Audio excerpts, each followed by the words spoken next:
Mesdames, Messieurs, bonjour, merci de votre fidélité. Bienvenue à RFM, il est midi, voici le journal. Barthélémy Ngom. À la une, Ousmane Sonko face aux députés depuis ce matin. Le Premier ministre a répondu à plusieurs questions, notamment celles liées à la loi portant durcissement des peines pour les actes contre nature, les cyberattaques qui ont visé des services vitaux de l'État également évoqués par les députés. Le ministre de la Communication qui a répondu à l'interpellation annonce une loi pour la protection des infrastructures dites stratégiques de l'État. Yacine Fall, elle garde des sceaux. Elle s'en est pris au magistrat du pôle judiciaire financier. Zoom sur le passage du Premier ministre et de son gouvernement à l'Assemblée nationale dans ce journal. Le Premier ministre à l'Assemblée justement au moment où le président de la République poursuit ses consultations dans le cadre du dialogue national.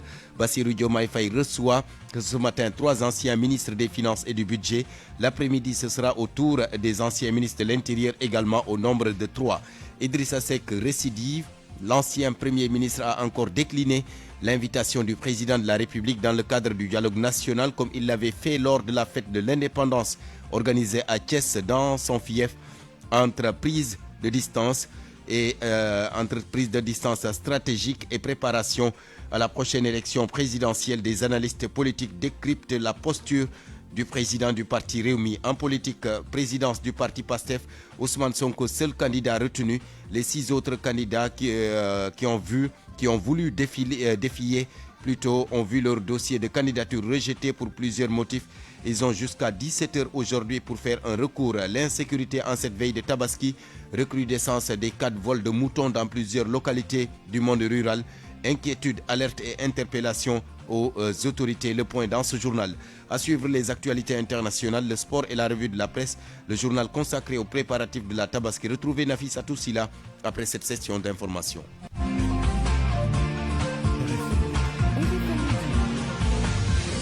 Barthélémy Ngom. Abdul Khadr Kaderlo est à la technique. Bienvenue à tous. Le passage du Premier ministre et de son gouvernement à l'Assemblée nationale depuis ce matin. Yacine Fall, garde des Sceaux, qui s'en prend au magistrat du pôle judiciaire financier. La ministre de la Justice n'est pas satisfaite du traitement judiciaire des dossiers liés à la reddition des comptes. Elle ajoute dans la foulée qu'une réforme de cette juridiction est en cours. Fama Dione. Yacine Fall remet en cause le travail du pôle judiciaire financier. Des dysfonctionnements sont relevés par la ministre de la Justice. L'analyse des notices mensuelles et trimestrielles révèle une réalité préoccupante du travail du pôle judiciaire financier. Aucune affaire de détournement de deniers publics ou de blanchiment de capitaux n'a à ce jour été jugée. Depuis 2024, seuls les dossiers qui ont été portés devant la juridiction de jugement concernant le trafic de migrants, le trafic de drogue et d'autres infractions de droit commun, escroquerie, abus de confiance, etc., sans rapport avec la vocation première de cette juridiction spécialisée, ont été jugés. Les retards accumulés dans le traitement des procédures ont conduit, dans plusieurs des cas, à la remise en liberté de mise en cause au détriment des victimes et de la crédibilité de l'institution qui est en jeu. Ainsi, une réforme s'impose. Plus question pour le pôle judiciaire financier de s'occuper des dossiers de trafic de drogue ou encore trafic de migrants. Nous avons soumis à son Excellence Monsieur le Président de la République un projet de décret que son Excellence Monsieur le Président de la République a approuvé. Et ce projet de décret, le pôle judiciaire financier, les plus jëm ci mbirum immigration, lutte contre la drogue, détournement yu ndaw yi dañ ko koy teggil. Ñaaral ba te loolu mooy li alarmant. Dañu yëkkati compétence sous le seuil de compétence du pôle judiciaire financier, jëlee ko 50 millions yóbbu ko 500 millions. Un demi-milliard. Et selon Yacine Fall, les magistrats du pôle judiciaire financier, pourtant bien payés, produisent des résultats inférieurs comparés aux juridictions de droit commun, moins bien payées. Ousmane Sonko, le Premier ministre, s'en est également pris à la justice. C'était hier lors d'un conseil interministériel sur les infrastructures. Il lui reproche des lenteurs, mais aussi de ne pas faire correctement son travail dans le cadre de la reddition des comptes. Une sortie que dénonce le président de la Ligue sénégalaise des droits humains. Selon Denis Ndour, la justice doit faire son travail en toute indépendance, sans immixtion de l'exécutif. Ce n'est pas une première fois que le Premier ministre parle de la justice parce qu'il pense qu'il y a beaucoup de lenteur, il pense qu'il y a beaucoup d'instrumentalisation ou en tout cas de manque de suivi dans la manière dont les dossiers sont conduits. Mais je pense que l'ancien ministre de la Justice nous avait bien avertis en disant ne comptez pas sur moi pour mettre la pression sur les magistrats. On ne peut pas avoir une chose et son contraire. Ou bien nous voulons une justice indépendante qui prend le temps de bien faire des investigations et ne pas juste partir avec des rumeurs sur des gens et aller jusqu'au bout pour qu'il y ait justement des jugements. Aujourd'hui, quand on regarde la loi sur l'amnistie, moi, je pense que tant qu'on n'aura pas abrogé cette loi-là, la vérité que nous voulons pour aller vers la réconciliation, nous ne l'aurons pas. Et désolé de le dire, mais on risque de passer à d'autres régimes pour pouvoir justement étayer ces crimes-là qui, pour moi, doivent être effectivement sanctionnés. Maintenant, en ce qui concerne les deniers publics, je crois que la reddition des comptes ne doit pas se traduire en règlement de compte. Cela veut dire quoi? Cela veut dire qu'on ne peut pas se lever et dire telle personne, je suis sûr qu'il a dilapidé les deniers publics sans avoir aucune preuve qui peuvent étayer cela, malgré des juges d'instruction qui ont le rôle de mener des enquêtes et de faire des corroborations. Donc je pense que la vraie question, c'est de dire quelle justice voulons-nous? Et pour cela, il faut passer aux réformes. C'est seulement les réformes qui peuvent soutenir le fait que les citoyens sentent que désormais, il y a une soustraction de l'emprise du pouvoir politique sur la justice. Parce que ça signifie quoi? Ça signifie qu'on a une justice indépendante. Denis Ndour, le président de la Ligue sénégalaise des droits humains. Ousmane Sonko, donc, face aux députés depuis ce matin, le Premier ministre a répondu à plusieurs questions, notamment celles liées à la loi portant durcissement des peines pour les actes contre nature. Écoutez ce qu'il a dit. J'ai entendu beaucoup de gesticulations dans des pays étrangers, particulièrement la France. S'ils ont opté pour ces pratiques que je ne veux même pas nommer, c'est leur problème, mais nous n'avons pas de leçons à recevoir d'eux. S'il y a intolérance, on doit le chercher dans ces pays. Ou pas plus tard, il y a 4 jours, une avocate a été attaquée parce qu'elle s'est fait interviewer avec un foulard sur la tête. C'est ça l'intolérance. Le peuple sénégalais souverain, dans sa totalité, je ne dis même pas dans sa majorité, ne veut pas de ces pratiques ici au Sénégal. Barki dem dama doon waxtaan ak un de mes ministres, mu ne ma oui, l'objectif c'est de casser la chaîne de transmission du VIH. Non, l'objectif n'est pas de casser la chaîne de transmission, c'est un des objectifs sous-jacents. Mais l'objectif principal, c'est de mettre un terme à la prolifération du phénomène. Et nous insistons. Il ne sera pas question de cacher les gros poissons. Les gros poissons, parce que ñoo wasaare affaire bi en réalité. Les gros poissons. Ñi nga xam ne yor nañ seeni milliards, yor xaalis, mën a détourner facilement ay jeunes. Nous insistons pour que les choses aillent à leur terme, pour que le pays soit débarrassé de ces pratiques dont nous ne voulons pas. Et le message que je voudrais lancer pour conclure sur ce chapitre. Ousmane Sonko qui a également évoqué les déplacements des directeurs généraux à l'étranger désormais. Ils seront soumis ces déplacements à l'appréciation du chef du gouvernement, a-t-il dit. Ousmane Sonko renseigne qu'il est temps de revoir ces déplacements des directeurs généraux à l'étranger. Les cyberattaques qui ont visé des services vitaux de l'État également évoqués par les députés. Le ministre de la Communication qui a répondu à l'interpellation annonce une loi pour la protection des infrastructures dites stratégiques de l'État. Allez, une salle que je vous propose d'écouter. Nous, bi ñu fi ñëwee dañu def diagnostic gis ne Sénégal dafa am ce qu'on appelle une dette cyber.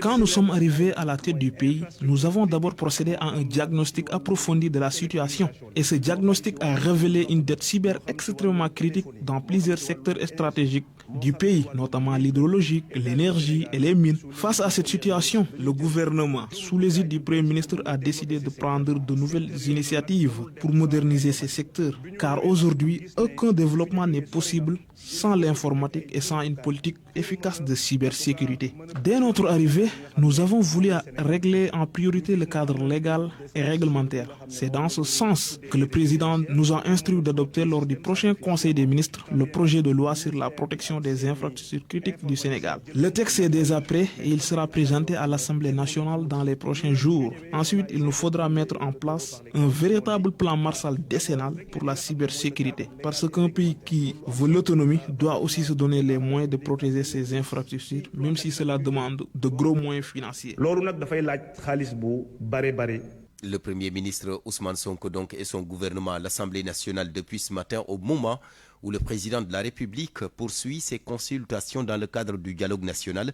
Bassirou Diomaye Faye reçoit ce matin 3 anciens ministres des Finances et du Budget. Amadou Kane, Abdoulaye Daouda Diallo et Moussa Touré.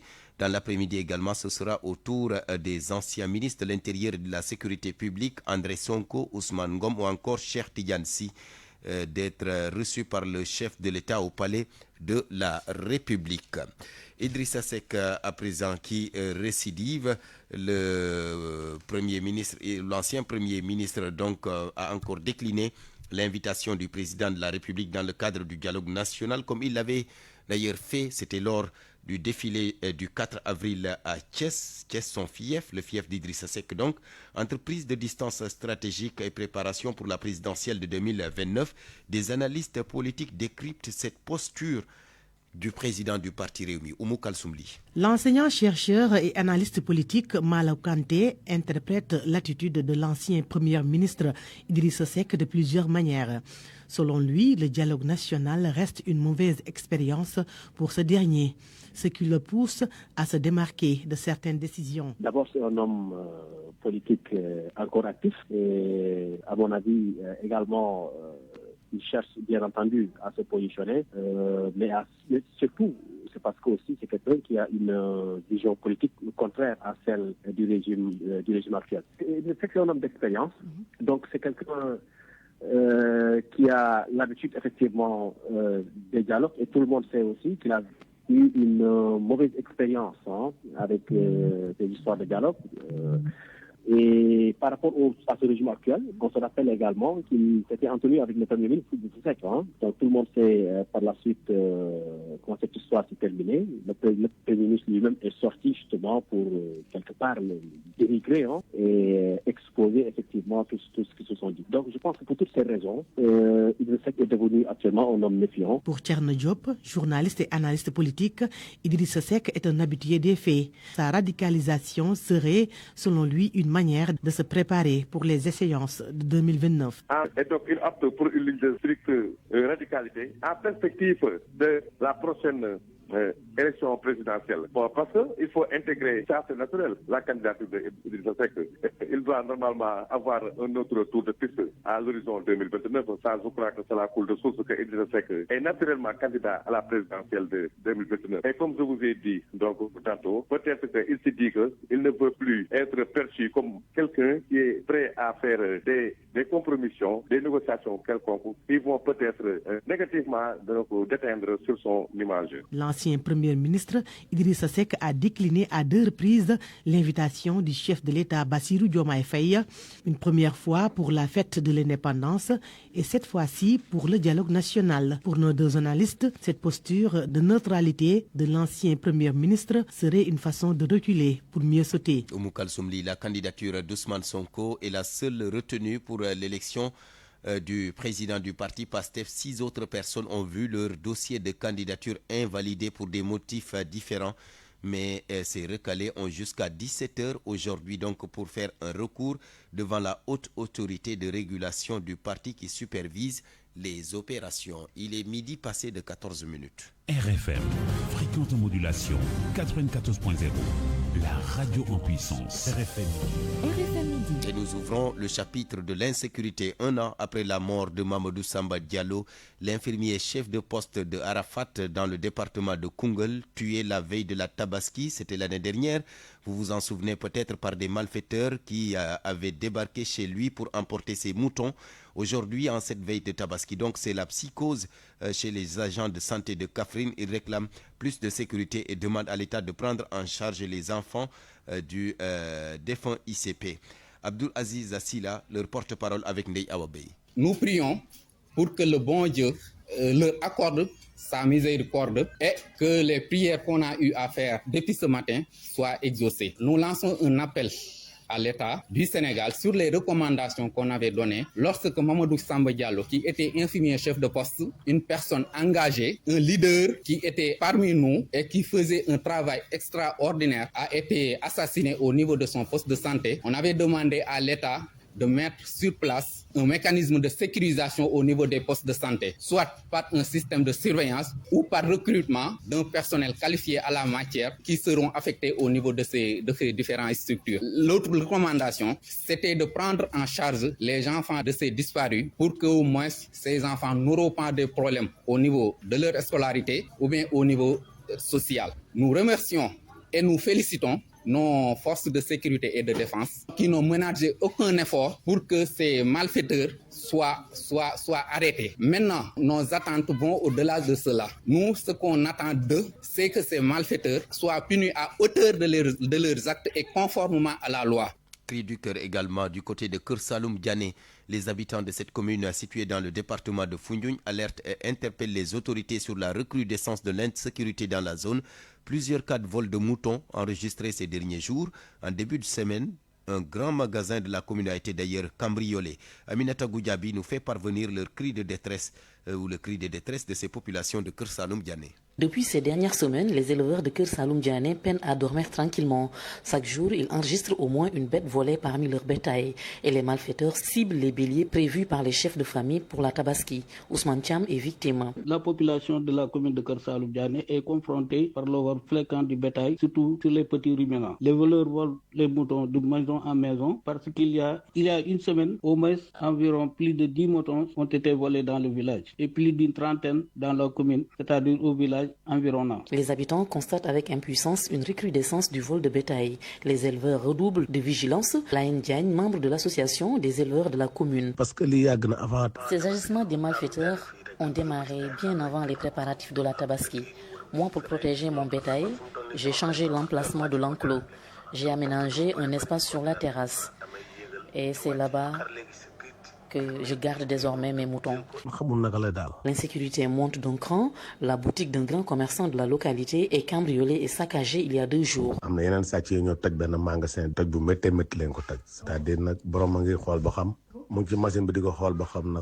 Producteurs agricoles, commerçants et éleveurs de Keur Saloum Diané interpellent les autorités. La sécurité doit être renforcée dans cette commune de l'arrondissement de Toubacouta. Donc il est urgent qu'une brigade de gendarmerie soit installée dans la commune afin de renforcer la sécurité et d'éradiquer ce phénomène. L'insécurité grandissante indispose les populations. Elles disent vivre en permanence avec la crainte d'être dépouillées de leurs biens. Aminato Goudiaby, Fatick RFM. Et puis cette colère des pêcheurs de Joal contre leur ministre de tutelle, à l'origine les 4 licences attribuées à des navires industriels. Ils se sentent trahis et lésés et c'est pourquoi donc ils alertent sur les conséquences de cette décision sur la pêche artisanale. Compte rendu de leur conférence de presse, Neymati Dieng. Ils se disent déçus. À Joal Fadiouth, ces pêcheurs ne s'attendaient pas à un tel rétropédalage des autorités après l'attribution de 4 licences de pêche démersales côtières. Pour eux, les explications avancées par la ministre ne sont pas convaincantes. Sa décision a suscité une vive indignation dans le secteur de la pêche et ces explications ne tiennent pas la route. Tous ces produits halieutiques pêchés seront exportés.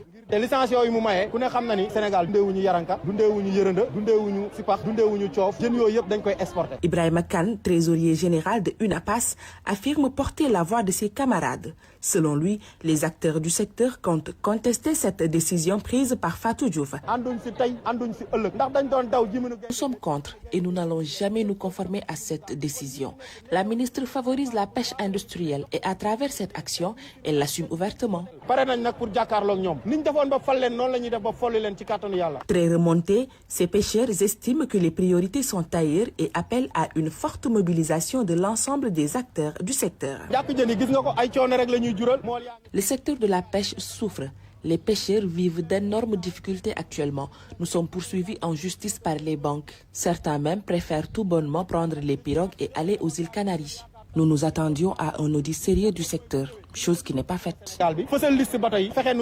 Réunis à Joal Fadiouth, ils se disent déterminés à obtenir gain de cause avant d'interpeller Bassirou Diomaye Diakhar Faye afin qu'il corrige ce qu'il considère comme une situation injuste. Ndeye Mati Dieng, Joal Fadiouth, Radio Futur Média. À midi 20 minutes avant d'accueillir Mohamed Ali Mouba pour les actualités internationales, un mot en santé, c'est pour parler de ce cri du cœur des parents dont les enfants souffrent de maladies rénales. Il dénonce un déficit de spécialistes, la cherté des médicaments et un manque d'infrastructures. Une interpellation à l'endroit des autorités à travers Salimata Aou, Mambinta Traoré, leur porte-parole. Actuellement, il y a plus de 2300 enfants suivis à Abass Ndao pour une maladie rénale.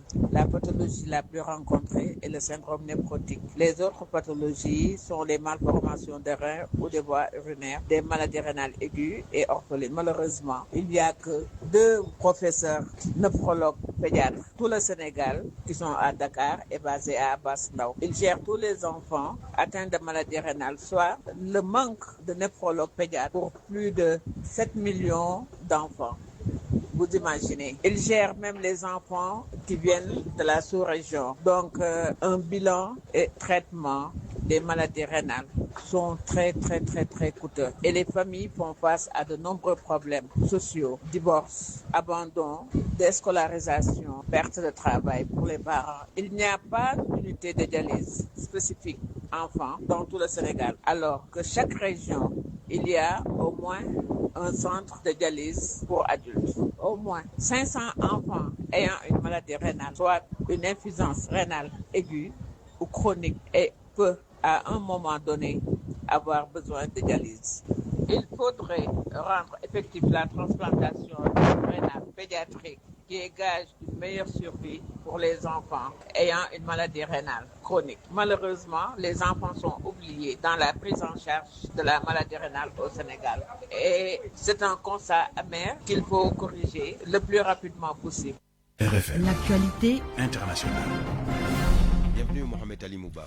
Merci Barthélémy, bonjour à tous. Ebola d'abord, la maladie progresse en République démocratique du Congo. Premier cas signalé dans la province du Nord Kivu. Des équipes médicales prises à partie par des populations. Oui, des populations furieuses, un incendie qui éclate au centre de soins de Rwampara. Ah oui, des proches de malades décédés d'Ebola mettent le feu aux tentes du centre médical de traitement. L'incident qui s'est produit après que des équipes médicales ont refusé de remettre le corps de personnes décédées de la maladie. Cheikh Oumar. En République démocratique du Congo, un centre de traitement contre Ebola a été incendié et saccagé ce jeudi 21 mai à l'hôpital de Wampara, situé près de Bunia, dans la province de Luturi. Selon plusieurs témoins, des jeunes accompagnés des membres d'une famille en colère ont pris d'assaut les tentes du centre d'isolement après la mort d'un enfant atteint du virus Ebola. Les manifestants contesteraient des circonstances du décès et auraient tenté de récupérer le corps de la victime par la force. Face à la tension, la police est intervenue avec des tirs de sommation pour disperser la foule et reprendre le contrôle de la situation. L'hôpital de Wampara est considéré comme l'un des foyers actifs de l'épidémie d'Ebola dans l'est de la RDC. Selon nos confrères de TV5 Monde, des témoins indiquent également que plusieurs familles refusent désormais de laisser les autorités sanitaires gérer les corps des victimes. Une situation qui accentue les tensions autour de cette maladie hautement contagieuse. Cheikh Omar Ba, stagiaire donc à la radio Futur Média. Mohamed Ali Mouba, nous nous rendons au Mali où Africa Corps est accusé d'avoir largué des armes. Oui, des bombes à fragmentation. Oui, c'est ça. Qui commence à faire des victimes au Mali, un mort, plusieurs blessés dans l'explosion de ces engins dans la région de Kidal. Depuis le début du conflit en 2012, il s'agit de la première utilisation par l'armée malienne et ses supplétifs de ce type d'engins prohibés. Vous le savez, nous avons demandé au colonel Sankoum Fati, colonel de gendarmerie à la retraite, pourquoi le Mali utilise ces armes donc interdites et avec à la tête crime des armes donc prohibées qui pourraient être dangereuses. C'est particulièrement dangereux. D'abord, c'est interdit par les accords d'Oslo de 1910, de 2010 plutôt, 2010, signé en 2008 et entré en vigueur en 2010. c'est interdit d'utilisation. Donc c'est comme des armes non conventionnelles. Voilà, c'est des bombes. Dès que quand elles sont larguées, elles explosent avant d'atteindre le sol et ça éparpille. Bien dès que à l'impact, ça éparpille des sous-munitions. C'est comme les billes des enfants là. Voilà, ça s'éparpille sur un rayon de 100 à 200 mètres. Et on a vu la première fois que j'ai eu à voir ça, c'est pendant la guerre Koweït-Irak et notamment pendant l'opération Tempête du désert par en tout cas les armées occidentales qui ont participé à cette guerre. Donc ces armes ont été utilisées là-bas. Donc c'est des petits champs de petites mines c'est comme des mines antipersonnelles qui sont éparpillées dans la nature. Donc vous voyez un peu là le danger. Maintenant vraiment c'est leur utilisation actuellement peut ressembler à des crimes de guerre parce que c'est non discriminatoire. Ça peut arriver à tout le monde, bon, des enfants, des femmes, voilà, il suffit de les bergers, voilà, ça explose. Et puis au cas de l'ex-premier ministre Succès Masra, définitivement condamné, le pourvoi en cassation formé par le collectif d'avocats de l'ancien chef du gouvernement rejeté par la Cour suprême, l'opposant Kadian est condamné à 20 ans de prison ferme pour avoir diffusé en 2023 un message qui aurait provoqué 2 ans plus tard des affrontements intercommunautaires sanglants à Mandankao, selon la justice tchadienne. Merci beaucoup Mohamed Ali Mouba. RFM Sport.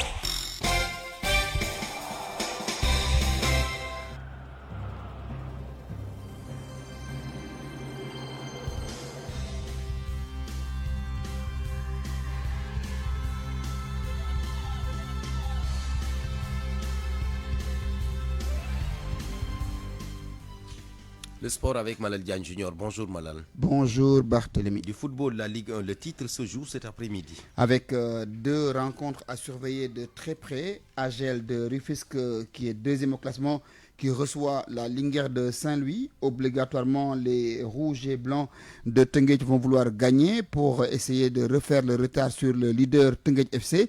La Linguère de Saint-Louis également, première équipe non relégable, et venir à Dakar pour essayer de faire un résultat pour ne pas aller en zone rouge. L'autre rencontre à surveiller, c'est Teungueth FC, leader depuis la précédente journée, qui se déplace à Dakar pour défier Dakar Sacré-Cœur. Les bleus et jaunes de Teungueth ont 2 points d'avance sur AGEL. Objectif gagné pour être sacré champion à partir de cette 29e journée. Mais en cas de contre-performance des clubs rufisquois, à surveiller de très près les équipes de l'US Gorée qui jouent contre l'équipe de Walidan, mais également celle de Génération Foot, 4e au classement, qui a la bonne forme depuis un bon moment, qui va se déplacer pour jouer Wakam.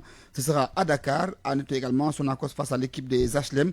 L'équipe de Cambérène, mal en point, joue contre l'AS Pikine. Le Djaraf de Dakar face à l'équipe du Casa Sport, c'est une belle affiche. Donc toutes ces rencontres sont à suivre tout à l'heure sur les différents stades du Sénégal. La lutte pour le titre également au niveau de la Ligue 2 avec Essamay, leader qui joue contre l'équipe de l'AS Douane qui est sur le podium. À noter également que Saloum face à l'équipe de Diamono Fatick, Amitié joue contre l'équipe de Teranga FC. Coupe du Sénégal de football, l'UGB qui sonne la grande mobilisation pour ce dimanche. L'Union Sporting Club de l'Université Gaston Berger de Saint-Louis qualifié pour sa première finale de Coupe du Sénégal prévue dimanche prochain au stade Léopold Sédar Senghor face à l'équipe de Djambar. À Sanar, dans le campus universitaire, l'heure est à la grande mobilisation. Une mobilisation sonnée par le directeur du CROUS, Babacar Diop, qui invite tous les étudiants, mais également tout le personnel de l'université à se mobiliser. Objectif, inscrire le nom de l'UGB au palmarès de la Coupe du Sénégal. Nous l'avons rencontré dans son bureau à Sanar. C'est un grand moment pour l'université. Nos jeunes sportifs Nous, on croyait en notre potentiel. Depuis la victoire face à l'équipe de Génération Foot, tenante du titre de la Coupe du Sénégal, on savait qu'on pouvait aller loin dans cette compétition. De fil en aiguille, on a mis en place un système pour permettre à cette équipe de réaliser des performances. Et aujourd'hui, nous sommes en finale, ce qui est un grand moment pour l'Université Gaston Berger de Saint-Louis, parce que cela prouve qu'à côté des bons résultats sur le plan académique, nous pouvons également réussir et briller dans le domaine sportif, ce qui est également aussi important que l'aspect pédagogique. L'objectif pour nous, c'est d'aller en deuxième division avec cette équipe de l'Université Gaston Berger de Saint-Louis. Cette finale de la Coupe du Sénégal, c'est on peut dire, en plus, parce que nous avons sorti de grandes équipes comme l'US Gorée et le Casa Sport. Maintenant, sur le plan de la mobilisation, nous n'allons pas lésiner sur les moyens. On est en train de mettre en place un système afin de permettre à la plus forte colonie estudiantine de se déplacer pour aller pousser cette équipe à Léopold Sédar Senghor. L'objectif, c'est de gagner pour inscrire notre nom au palmarès de cette Coupe nationale du Sénégal. D'abord, logistique et financier pour accompagner l'équipe à ce grand rendez-vous. Le football également en Angleterre avec cette nouvelle qui est tombée tout à l'heure. Pep Guardiola ne sera plus l'entraîneur de Manchester City. Il a trouvé un accord avec la direction du club pour partir après 10 ans passés sur le banc de l'équipe des Citizens et avoir remporté plusieurs titres de champion, la FA Cup mais également la Champions League. Le technicien espagnol va donc relever un nouveau défi puisqu'il ne va pas trop chômer sur le marché. On termine avec le basketball pour parler de la balle à Kigali au Rwanda avec aujourd'hui donc le début des quarts de finale à 14h. L'AS Ville de Dakar, l'équipe du Sénégal, joue contre Al Ahly et après ce sera au tour de FUS de Rabat de jouer contre l'équipe de RSB Tigers. Barthélémy et le basketball au niveau local avec la Coupe du Sénégal chez les hommes, les huitièmes de finale aujourd'hui. Bob face à la GIA, Uzo face à l'équipe de Sobac, Debalok face à l'équipe du Duc. Demain, SLBC reçoit à Santhiaba à Saint-Louis Mbour Basket Club. Merci beaucoup Malal Diagne Junior. Mohamed Ali Mouba, bonjour. Bonjour. Diomaye Faye ouvre ses portes à 6 premiers ministres. Le président à fond dans son dialogue national. Ahmadou Ba, Abdoul Mbaye, Cheikh Hadjibou Soumaré, Maître Sidiki Kaba sont passés au palais de la République le voir, histoire de partager leur expérience avec le nouveau maître des lieux. Souleymane Ndiaye a pris date. Il devrait être reçu aujourd'hui, ce qui fait dire au journal Le Quotidien que Diomaye Faye dialogue avec les ex. Diomaye Faye dialogue avec la primature. Sud Quotidien relève ce matin que tout ce beau monde était au palais et a répondu à l'appel du président. Si Premier ministre en ouverture de la journée nationale du dialogue, l'observateur plonge ce matin dans les coulisses des audiences du palais et le confrère pointe les dessous d'une séquence politique inédite au croisement de la mémoire d'État et des défis économiques qui tenaillent le pays. Dans le journal Les Échos, Ahmadou Ba confie qu'il est dans l'opposition et il y reste, mais quand il s'agit de venir à la rescousse du Sénégal, il répondra toujours présent. Maître Sidiki Kaba pense que la prévention coûte moins cher que la guérison. Il faut donc discuter. Mais enquête remarque que Idrissa Seck ne se rendra pas au palais de la République. Diomaye Faye, face à ses responsabilités donc, snobé par l'essentiel des partis politiques, le dialogue initié par le président prend du plomb dans l'aile. La présidence tente de rattraper le coup. Dualité entre Diomaye Faye et Sonko, l'autre crise à régler. Dans Vox Populi, Alutine fait un diagnostic sans complaisance sur la marche du pays. Pour le président d'Afrique Center, le Sénégal est malade de sa démocratie. On a l'impression d'une guerre de tous contre tous, une société de la défiance, une démocratie de la défiance profonde. Défiance ou lenteur de la justice, le Premier ministre hausse encore le ton et interpelle le ministre de la Justice. Ousmane Sonko reprend ses diatribes sur ce qu'il appelle le système et dont il nous dit qu'il est intact. Sur la reddition des comptes, il dit son scepticisme et parle de roublardise et de négligence. Selon l'info, Sonko dénonce, je cite, un sabotage judiciaire, coup de gueule en plein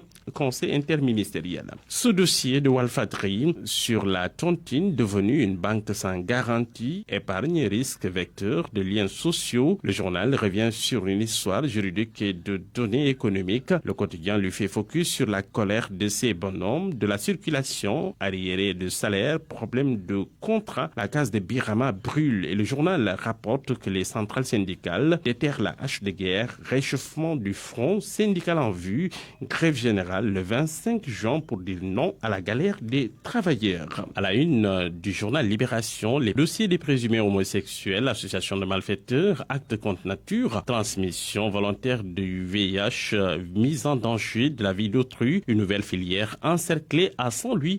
Le journal explique que plusieurs personnes ont été arrêtées. Dans ses aveux, un des présumés homosexuels, Pape Ousmane Diop, oriente les enquêteurs vers une nouvelle filière basée à Dakar, un groupe WhatsApp avec plusieurs membres sous enquête, au moins 4 autres mises en cause identifiées et recherchées à ces stades entre Saint-Louis et Dakar. Sport pour boucler, Coupe du Monde 2026, Pape Thiaw a publié sa liste hier, 28 lions en commando pour la conquête de l'Amérique, relève l'AS. Sud Quotidien constate que Pape Thiaw écarte Malansar, mais relance Bambadien et Bara Sapoko. Pourquoi Malansar a été zappé? L'observateur s'explique les vraies raisons d'un choix qui a fait débat, fidélité au cadre, retour inattendu et gros laissé pour compte, diagnostic à la loupe de l'entraîneur. À lire. Bonne lecture à tous. Merci beaucoup Mohamed Ali Mouba. Bonne lecture. Mesdames, Messieurs, merci à vous. Fin de ce journal présenté par Barthélémy Ngom, mise en onde Kader Lo, Abdul Khadr, réalisation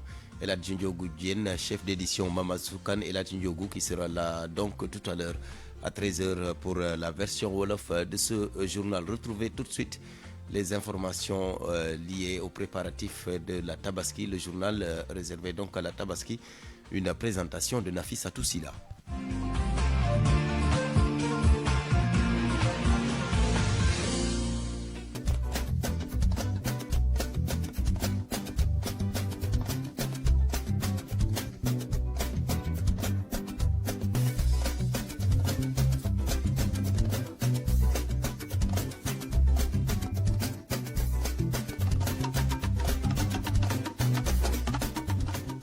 Bonjour et bienvenue dans ce journal de la Tabaski, journal consacré à toute l'actualité liée à la fête du mouton. Direction le foirail de Rao dans la région de Saint-Louis. 12 167 moutons provenant de la Mauritanie ont été enregistrés là-bas. Chaque année, les éleveurs mauritaniens viennent eux-mêmes vendre sur place leurs moutons. Cette année, on note une baisse considérable et cela est dû aux engagements pris par l'État mauritanien pour approvisionner d'autres pays. Le gouverneur de Saint-Louis, Al-Hassan Sall, rassure cependant les populations et promet que tous les Saint-Louisiens seront servis. Ousseynou Diop. Le gouverneur de la région de Saint-Louis, Al-Hassan Sall, a visité le foirail de Rao, principal site de vente de moutons du département. À moins d'une semaine de la fête de Tabaski, le nombre de moutons venant de la Mauritanie a fortement baissé. À ce jour, 12 167 moutons sont présents sur le site. Habib Aïdara est le président des éleveurs de la Mauritanie. 12 167. Nous félicitons l'État sénégalais. Cette année, nous avons sur place 12 000 têtes. C'est une baisse par rapport à l'année dernière. Vous savez, l'État mauritanien a également signé des contrats avec d'autres pays. Et nos opérateurs sont actuellement sur place. C'est pourquoi il reste moins de 1000 têtes sur la route. Selon le président des opérateurs mauritaniens, moins de 10 camions sont actuellement en route vers Saint-Louis. Le gouverneur Alassane Sall écarte toutefois tout risque de pénurie dans la région. Nous n'avons aucune inquiétude par rapport à cela parce que le marché déjà est bien doté à son mouton. En tout cas pour Saint-Louis, nous n'avons aucune inquiétude par rapport à cela puisqu'en plus de l'arrivée des opérateurs mauritaniens, nos opérateurs également ont pris des dispositions particulières. Sur place, les opérateurs mauritaniens ont salué les mesures de sécurité et les commodités mises en place par les autorités sénégalaises. Ousseynou Diop, Saint-Louis, RFM. Pour le président du Conseil national de la Maison des éleveurs du Sénégal, Ismaël Sow, toutes les dispositions ont été prises également pour les Sénégalais pour bien approvisionner le marché. Il constate tout de même que les clients se font rares dans les forats et il crée une mévente dans certains points de vente du pays. Il est avec Ousseynou Diop. Ça me fait peur aujourd'hui demain pour les invendus encore. Parce que quand j'arrive ici à Saint-Louis, vraiment j'ai rendu certains points quand même. J'ai vu que vraiment ils sont très bien approvisionnés, les moutons. Donc seulement que j'ai peur. Pourquoi la population n'est pas sortie à cet élire mouton? Parce que ce que j'ai vu ici aussi, les éleveurs ne peuvent pas continuer toujours à amener des moutons. Ils n'ont vu pas aussi des gens qui achetaient des moutons. Peut-être ils sont élevés des moutons dans leur maison, sinon ils sont achetés très tôt. Tout, c'est des craintes, mais seulement que nous voulons vraiment que les gens sortent pour éclaircir, parce que l'État a fait son devoir maintenant. Il ne reste actuellement qu'entre le vendeur et les acheteurs. À Bombay, à 5 jours de la Tabaski, les points de vente de moutons affichent un approvisionnement correct, mais la flambée des prix continue de préoccuper de nombreux acheteurs venus parfois de très loin, nous dit Babacar Diouf. Le marché du mouton est très bien servi dans le département de Bombay. Seulement, les sujets ne sont pas à la portée de toutes les bourses, constate ce client venu de Dakar. Le prix de l'année dernière n'est pas opérant cette année. On dirait qu'ils ont doublé le prix du mouton et rien ne justifie cela. Ils peuvent augmenter, oui, mais pas quand même à ce niveau-là. Rien ne justifie cette hausse. Les prix ne sont pas exagérés, refute Stefanke. Pour lui, le prix de l'aliment du bétail est la principale cause de cette situation. Le prix ne peut pas être le même que l'année dernière. Tout a augmenté. Le prix de l'aliment de bétail est passé à 20 000 francs le sac. Et le maïs nous revient à 14 000 francs. C'est pourquoi nous ne pouvons plus vendre au même prix. Dans tous les cas, les fidèles viennent acheter le mouton pour perpétuer le sacrifice d'Abraham. Les gens viennent acheter, ce n'est pas donné à tout le monde. Il y en a qui viennent acheter pour leurs camarades, d'autres, eux, viennent en acheter pour aller après revendre cela. Les points de vente établis ne manquent pas de moutons, mais les usagers décrivent des conditions de travail parfois difficiles. Bombay, RFM Babacar Diouf. Babacar Diouf, la Tabaski de Gorgorlou, ceux qui tirent le diable par la queue. Aujourd'hui, nous donnons la parole à un conducteur de moto Jakarta, un livreur tchak-tchak.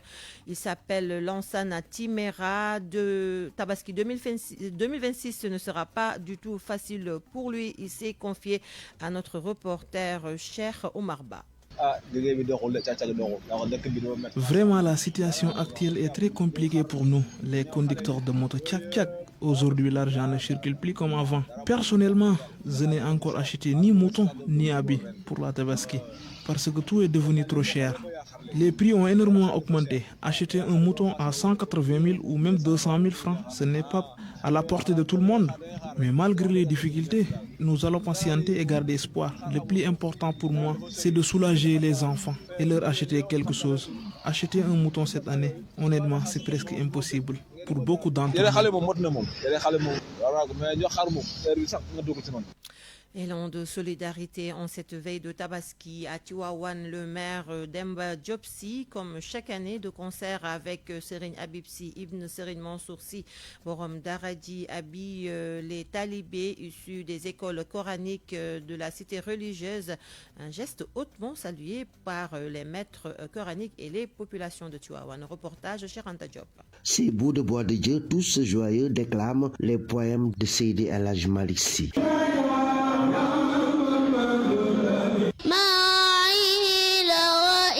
Ils sont plus de 1000 talibés issus des 200 daras de Tivaouane à recevoir de jolis boubous neufs pour participer à la fête de la Tabaski. Cheikh Tidiane Diouf, le premier adjoint au maire de Tivaouane. Nous venons de perpétuer une tradition qui est veillée de plusieurs décennies, qui consiste à l'approche de chaque Tabaski, de doter aux enfants qui sont dans les daras d'habits neufs pour leur permettre eux aussi de pouvoir fêter la Tabaski dans les meilleures conditions possibles. Vous avez à maintes reprises couvert cet événement. Bien avant que le maire Diopsi ne soit maire de la commune de Tivaouane, nous avons voulu renouveler à travers cette cérémonie cet acte d'une portée humanitaire très importante. Le maire de Tivaouane, Demba Diopsi, par le biais de son porte-parole, a livré un certain nombre de projets qui lui tient à cœur et qu'il compte réaliser au Gambou de Tivaouane. Une question d'équité, de pouvoir faire fêter les meilleurs parmi ces talibés qui se sont fait distinction dans la mémorisation et la récitation du Saint-Coran. Coran. Ça sera aussi organisé le premier dimanche des bourgs. C'est respect